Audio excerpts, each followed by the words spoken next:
My name is William, and I'm an addict. Right now, I'm not going to be able to do any videos on camping or long trips. Right now, I'm doing just a little short ride from where I live at up into the foothills to a Narcotics Anonymous Unity Day, and I'm going to see some of my brothers in recovery. And on Monday, if my higher power is willing, and if I keep doing what I've been doing, I will have 8 years clean and sober. It hasn't been the hardest journey of my life, but it's definitely been a challenging journey to take the time to get to know myself. So I have spent a large amount of my life in prison as a direct result of my chemical dependency, and by making negative choices that were influenced by a desire to maintain my being high. So though I'm not in there on a lot, though I haven't done a lot of prison time for, say, drug charges, a lot of my crime were drug related. I was actually kind of I was a violent offender. So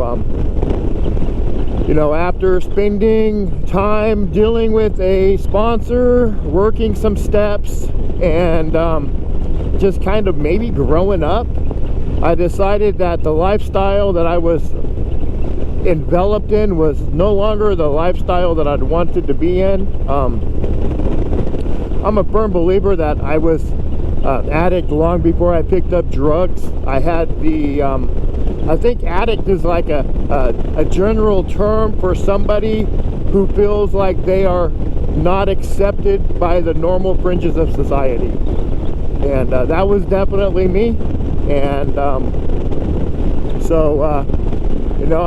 proud to say that I have been off of parole for going on 5 years now, and I have been on some form of state supervision since I was 15 years old. Not to say I started getting in trouble at 15. I definitely started younger than that. It's just I didn't catch any type of supervision, no probation or parole or none of that stuff. I'm in California, my very first time being locked up into a juvenile hall facility. I was remanded into like the court raising system type thing, and I was pretty much a ward of the state. It was put into a couple of halfway houses, and then I found myself graduating into the California Youth Authority, which is kind of, say, like a prison for children. And I maintained that type of lifestyle for a long time. I did have a few years there where I didn't use on a regular basis because I had a newborn baby and a wife who was like not going to accept that type of behavior at the time. And it only took a little while until I was able to destroy that relationship and then find myself right back into the lifestyle. So I can tell you, that if you're not a member of Narcotics Anonymous, or if like you're an active user, or if you're like deep into the lifestyle of crime or whatever, this video is probably not going to be of any use to you. But if you're a member of Narcotics Anonymous and you're just starting out and you're trying to figure out, if the dreams do awaken, and what can happen in your lifetime, So I can tell you that I got really lucky. I got a really good job, and the pay is really good. I was able to pay off $18,000 to the state in back child support. I had quite a bit of child support written off, and then I did a deal with an ex to have her write some off, and then I would pay her the cash because she wasn't really getting the money. She was getting, you know, like $50. Every $200 I would pay, she would get like 50 bucks. So we made that deal, and it took me 3 years to pay that off. And once the child support was paid off, I was able to make some other purchases. I always decided I was going to always do things correctly. I wasn't going to drive until I had a license. I wasn't going to drive a car unless it was registered and insured. I just was no longer going to do anything that was not on the up and up to any type of degree. I don't cheat on my taxes.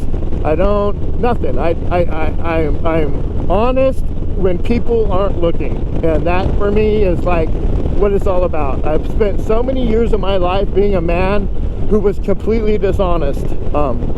I have tattoos on my knuckles that says dirtbag, and the reason I got that was so that nobody would be able to say that they didn't know that it was, you know, I've never wanted to be guilty of false advertisement on my personality or the type of person I was. And so that was it. That was my disclaimer.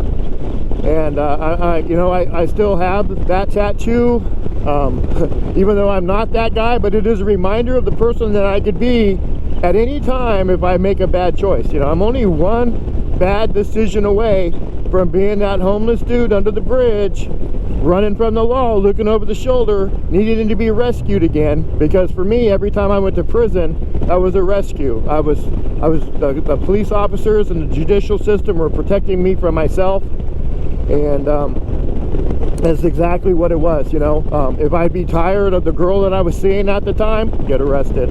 If I was in deep debt with my connects at the time, get arrested. If I had people that were like hunting me down because of some type of dirtbag stuff I had done, get arrested. That was always the get out, you know. And it got to the point to where I couldn't even do 90 days out of jail. I just couldn't stay out. And I knew I didn't want to go back to jail. I just didn't know how not to. And I took a few times of not wanting to go back to jail, but not knowing how, before I realized that I should probably give up narcotics. And so here we are, you know, 8 years later on Monday, since the last time I got high. And I'm on my way to a Unity Day to go hang out with a bunch of other people in Narcotics Anonymous. And I get to be totally grateful for the type of life that I live today. I don't think about stuff that I deserve, because everything that I have is a gift and a blessing. If I gotten what I deserved, I would still be in prison. Because there's a lot of stuff that I've gotten away with, and so I don't want to ever take for granted the situation that I am right now. And sometimes, I'm not gonna lie, sometimes it's easy to forget where you come from, and so sometimes I like to get wrapped up in that's not fair, or this, that, and the other. And you know, I do that sometimes. I'm definitely not gonna lie about it. But you know, I'm living my best life right now. I'm able to leave California. I've got this incredible motorcycle that is showing me new stuff that I never thought I would experience. You know, when I was deep in my drug addiction, the last thing I ever thought about doing was riding a motorcycle, seeing the world, going camping. I couldn't get enough drugs in my pocket to go away for the weekend, because I would always have to have just a little bit more to make sure I didn't run out while I was gone.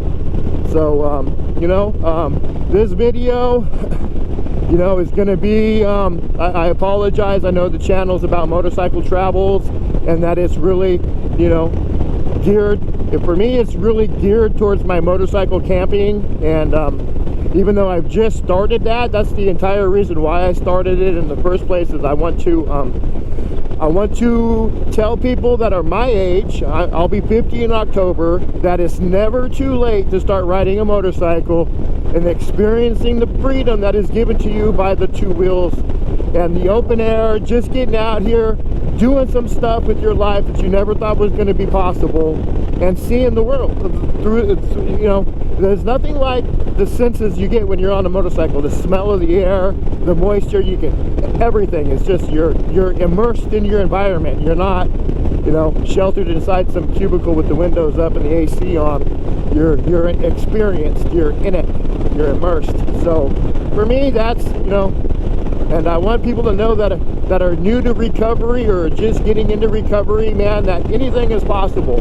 I have regained my family back. They trust me, you know, they call me, they're excited to see me. And you know, the rest of this video, I'm sorry, I don't know what the audio is going to be like on this. It's probably going to be kind of choppy because I can really hear the wind in my helmet right now, and I haven't bought a quieter helmet. You know, I'm just starting off with the channel. I'm not trying to be YouTube famous, but if I can influence just one person out there to get outside of their comfort zone, to do what it is that they think is impossible, and to get the joy of accomplishment, then, you know, all my hard work and effort is put into it. Because I'm not gonna lie, it is a lot of hard work. I mean, I'm taking a course on how to edit videos so I can make these videos a little bit more engaging, so that you know, it has a better chance of reaching somebody who it might benefit from hearing my experiences.